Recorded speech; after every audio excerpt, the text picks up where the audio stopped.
تمام تعریف اللہ کے لیے ہے، ہم اس کی حمد کرتے ہیں، اس سے مدد اور مغفرت چاہتے ہیں، ہم اس کی بارگاہ میں اپنے نفسوں کی برائیوں اور اپنے برے اعمال سے پناہ لیتے ہیں۔ اللہ جسے ہدایت دے اسے کوئی گمراہ کرنے والا نہیں، اور جسے گمراہ کرے اسے کوئی ہدایت دینے والا نہیں۔ میں گواہی دیتا ہوں کہ اللہ کے سوا کوئی معبود برحق نہیں، اس کا کوئی شریک نہیں، اور میں گواہی دیتا ہوں کہ محمد اس کے بندے اور رسول ہیں۔ اے لوگو جو ایمان لائے ہو، اللہ سے ڈرو جیسا کہ اس سے ڈرنے کا حق ہے، تم کو موت نہ آئے مگر اس حال میں کہ تم مسلم ہو۔ اے لوگو اپنے پروردگار سے ڈرو جس نے تمہیں ایک جان سے پیدا کیا اور اسی سے اس کی بیوی کو پیدا کر کے ان دونوں سے بہت سے مرد اور عورتیں پھیلا دی۔ اس اللہ سے ڈرو جس کے نام پر ایک دوسرے سے مانگتے ہو اور رشتے ناطے توڑنے سے بچو، بے شک اللہ تم پر مہربان ہے۔ اے ایمان والو اللہ تعالیٰ سے ڈرو اور سیدھی سچی باتیں کیا کرو تاکہ اللہ تعالیٰ تمہارے کام سنوار دے، تمہارے گناہ معاف فرما دے، اور جو بھی اللہ اور اس کے رسول کی تابعداری کرے گا اس نے بڑی مراد پا لی۔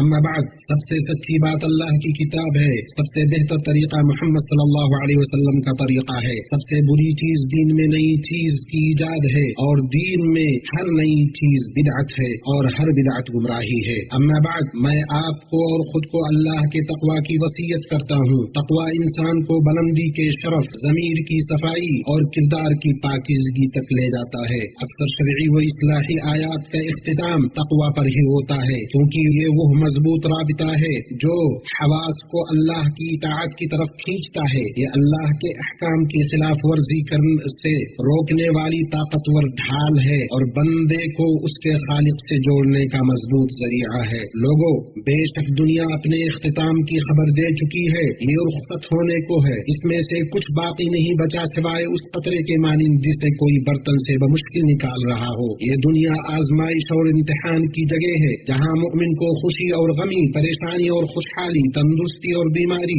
مالداری اور تنگ دستی، شکوک و شبہات اور خواہشات کے ذریعے آزمایا جاتا ہے، اور اس موت کے ذریعے بھی جو ہر زندہ چیز کا انجام ہے۔ اللہ نے ان لوگوں کو بڑے اجر کی بشارت دی ہے جو دنیا کی مصیبتوں اور پریشانیوں پر صبر کرتے ہیں۔ اللہ نے فرمایا، ہم تمہیں کچھ خوف و بھوک، جان و مال اور پھلوں کے نقصان سے ضرور آزمائیں گے، اور صبر کرنے والوں کو خوشخبری دے دو۔ وہ لوگ جب انہیں کوئی مصیبت پہنچتی ہے تو کہتے ہیں ہم تو اللہ ہی کے ہیں اور ہم اسی کی طرف لوٹ کر جانے والے ہیں۔ اللہ کے بندو، تم سب کو دنیا سے اس آخرت کی طرف منتقل ہونا ہے جو کبھی نہیں فنا ہوگی۔ ہم روزانہ دیکھتے ہیں کہ کتنے لوگ والدین، اولاد، بھائیوں، پیاروں اور پڑوسیوں کو چھوڑ کر آخرت کے سفر پر روانہ ہو رہے ہیں۔ موت ایک اٹل حقیقت ہے جس سے ہر کوئی دوچار ہوگا۔ اللہ نے اسے چھوٹے بڑے، امیر و غریب سب پر لکھ دیا ہے۔ موت کو نہ کوئی جاہ و منصب، نہ مال و دولت، نہ مددگار، نہ رکاوٹ، اور نہ ہی مضبوط قلعہ روک سکتے ہیں۔ اگر کسی کے لیے دائمی بقا ہوتی تو اللہ کے پاکیزہ انبیاء اور معزز رسولوں کے لیے ہوتی، اور اس کے سب سے زیادہ حقدار اللہ کے برگزیدہ اولین و آخرین کے سردار ہمارے نبی محمد صلی اللہ علیہ وسلم ہوتے، جنہوں نے لوگوں کو اللہ کے سیدھے راستے کی ہدایت دی۔ موت ایک حتمی امر ہے جس سے کوئی بچ نہیں سکتا اور نہ بھاگ سکتا ہے، گرچہ عمریں کتنی ہی لمبی ہو جائیں، وہ مضبوط سے مضبوط قلعوں اور پہاڑوں کے گہرے غاروں میں بھی ہم تک پہنچ جائے گی۔ تم جہاں کہیں ہوگے موت تمہیں آ ہی پکڑے گی، اگرچہ تم مضبوط قلعوں میں ہی ہو۔ اور اللہ کا فرمان ہے، کہہ دو بے شک وہ موت جس سے تم بھاگتے ہو ضرور تمہیں ملنے والی ہے، پھر تم اس کی طرف لوٹائے جاؤ گے، جو ہر چھپی اور کھلی بات کا جاننے والا ہے، پھر وہ تمہیں بتائے گا جو کچھ تم کیا کرتے تھے۔ اس لیے ہر عقل مند کو چاہیے کہ وہ اس زندگی کے بعد کے انجام پر غور کرے۔ اسے سوچنا چاہیے کہ وہ کس حال میں مرے گا، کس حال میں اس کی روح قبض کی جائے گی، فرشتوں کی کون سی جماعت اس کا استقبال کرے گی، اس کی ضیافت اور اس کے داخل ہونے کی جگہ کیسے ہوگی، کیا وہ قبر کو جنت کے باغوں میں سے ایک باغ کی صورت میں پائے گا